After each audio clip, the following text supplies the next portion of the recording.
sono oleh saya Alicia Leni Widianti. Ketika Mahmud ini awas.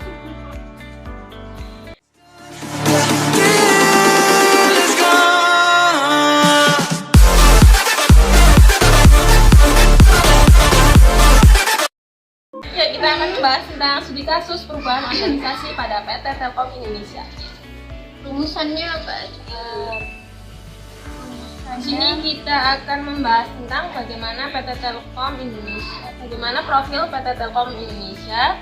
Yang kedua, bagaimana perubahan yang terjadi pada PT Telkom Indonesia. Yang ketiga, bagaimana langkah untuk melakukan perubahan pada PT Telkom Indonesia. Yang keempat, mengapa perubahan dilakukan oleh PT Telkom. Dan yang terakhir, apa dampak dari perubahan yang dilakukan oleh PT Telkom. Langsung saja kita akan membahas mengenai profil PT Telkom Indonesia. Mungkin teman-teman ada yang mau bahas? Ya, profil PT Telkom Indonesia di sini yang aku nemu. PT Telkom Indonesia Persero Tbk adalah badan usaha milik negara atau BUMN yang bergerak di bidang jasa telekomunikasi di Indonesia. Pemegang saham mayoritas Telkom adalah pemerintah Republik Indonesia sebesar 52,09%, sedangkan 47,91% sisanya dikuasai oleh publik. Saham Telkom diperdagangkan di Bursa Efek Indonesia atau BEI dengan kode TLKM dan New York Stock Exchange atau NYSE dengan kode TLK. Yaitu profil singkatnya ya. Kalau banyaknya mungkin bisa dilihat. Tapi kalau ada tambahan bisa dibahas. Yes. Kalau visi misinya, Visinya sih di sini menjadi digital telkom pilihan utama untuk memajukan masyarakat. Kalau misinya sendiri mempercepat pembangunan infrastruktur dan platform digital cerdas yang berkelanjutan, ekonomis dan dapat diakses oleh seluruh masyarakat. Kedua, mengembangkan talenta digital unggulan yang membantu mendorong kemampuan digital dan tingkat adopsi digital bangsa. Ketiga, mengorkestrasi ekosistem digital untuk memberikan pengalaman digital pelanggan terbaik. Kalian ini bukan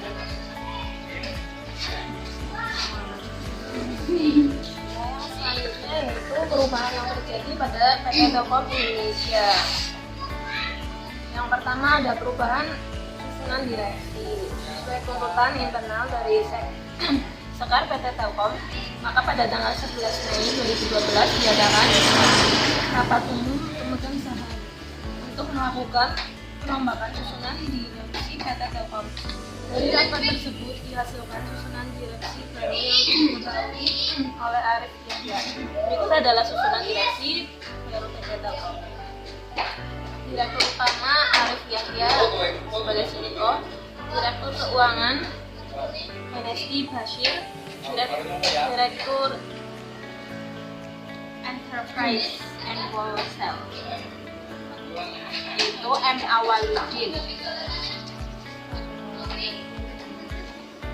Capital and General Affair ada Priyatono Dito. Direktur Information and Technology ada Indra Utoyo, Direktur Compliance and Risk Management ada Ririk Adriansyah, Direktur Network and Solution ada Rizkan Chandra, dan yang terakhir Direktur Consumer ada Sukadi Silalagi.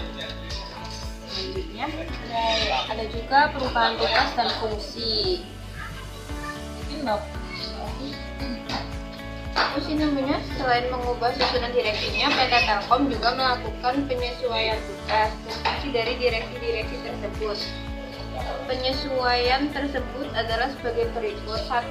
Mengubah nama Direktorat IT Solution and Supply menjadi Direktorat IT Solution and Strategic Portfolio. Yang kedua, menggabungkan Departemen Corporate Communication dan Departemen Corporate Affairs untuk memastikan proses kerja yang lebih efektif dan efisien.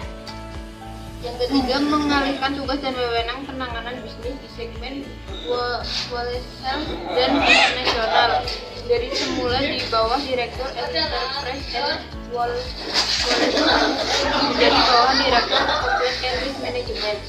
Dengan demikian, direktur IS dapat lebih fokus pada pengembangan segmen bisnis enterprise. Yang keempat, menambahkan tugas dan wewenang direktur IRM untuk menangani segmen bisnis wholesale dan internasional. Tugas dan wewenangnya sebagai direktur IRM. Yang kelima, menambah tugas dan wewenang direktur NBS untuk menangani pengelolaan dan pendayagunaan IT serta service operation and management untuk mendukung upaya pengembangan bisnis yang sudah berjalan.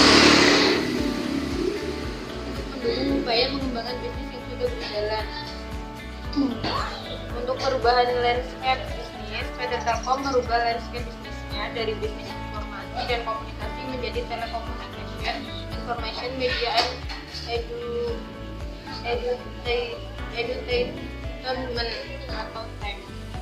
Perubahan budaya dan identitas. PT Telkom juga mengubah logo sebagai identitas perusahaannya menyesuaikan dengan tujuan bisnis yang diterapkan PT Telkom. Untuk poin ketiga, ada yang mau bahas langkah-langkahnya? Langkah untuk melakukan perubahan pada PT Telkom Indonesia. Berdasarkan perubahan manajemen PT Telkom yang telah dijelaskan sebelumnya, 3 langkah pada keadaan sebagai berikut. Yang pertama ada unfreezing. Pada perubahan susunan direksi yang terjadi di PT Telkom, karyawan dituntut untuk mempelajari hal baru, antara yang baru target yang telah ditetapkan oleh pemimpin baru serta mempelajari sikap dari pemimpin yang baru dalam mengarahkan bawahan. Yang kedua ada setelah karyawan PT Telkom melihat dan mempelajari sikap pemimpin mereka yang baru, mereka menjalani komunikasi melakukan apa yang ditargetkan pemimpin PT Telkom, yakni meningkatkan pelayanan kepada pelanggan. Yang ketiga ada refreshing. Dalam tahap ini berarti perubahan yang terjadi pada PT Telkom membawa kembali organisasi pada keseimbangan yang baru. Yang poin keempat, kita akan membahas tentang pentingnya perubahan dilakukan. Oke, silakan. Kalau aku nemunya perubahan struktural pada PT Telkom dilakukan karena karyawan butuh penyegaran ditandai dengan menurunnya kinerja karyawan, dan untuk meningkatkan kinerja memotivasi para karyawan untuk meningkatkan layanan kepada pelanggan. Selanjutnya, untuk mengantisipasi tantangan pada lingkungan bisnis dan menjaga keunggulan kompetitif. Lalu, upaya penyegaran yang akan menumbuhkan harapan baru dan motivasi bagi karyawan PT Telkom dengan perubahan logo baru Telkom untuk menciptakan image baru. Lalu, pada tahun 2012, Telkom telah melakukan beberapa perubahan menyangkut pembagian tugas dan wewenang direksi adalah untuk membangun sinergi yang lebih efektif di lingkungan Telkom dan fokus pada pengembangan segmen bisnis. Yang terakhir, dampak perubahan ada yang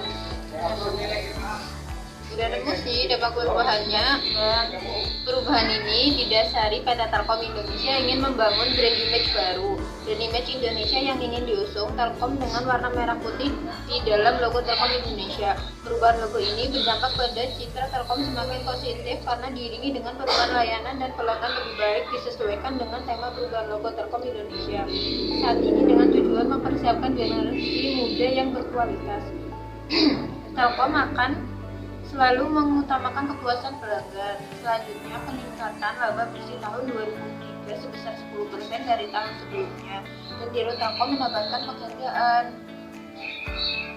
Dari penjelasan kita dapat disimpulkan kalau Telkom Indonesia (TPK) atau Telkom adalah badan usaha milik negara atau BUMN yang bergerak di bidang jasa layanan teknologi informasi dan komunikasi atau TIK dan jaringan telekomunikasi Indonesia. PT Telkom Indonesia (TPK) telah berhasil melakukan transformasi organisasi dengan memperhatikan budaya organisasi dan kepuasan kerja dalam meningkatkan kinerja karyawan. Meningkatnya kinerja karyawan dapat dipengaruhi tercapainya tujuan dari organisasi tersebut. Mungkin nanti cari lagi ya, mungkin kita nanti cari-cari referensi tambahan-tambahan yang bisa ditambahkan pada kasus ini. Bisa dimasukkan ke artikel ya. Ya, mungkin cukup sekian. sekian pembahasan dari kami. Terima kasih. Billahi taufiq wal hidayah. Assalamualaikum warahmatullahi wabarakatuh.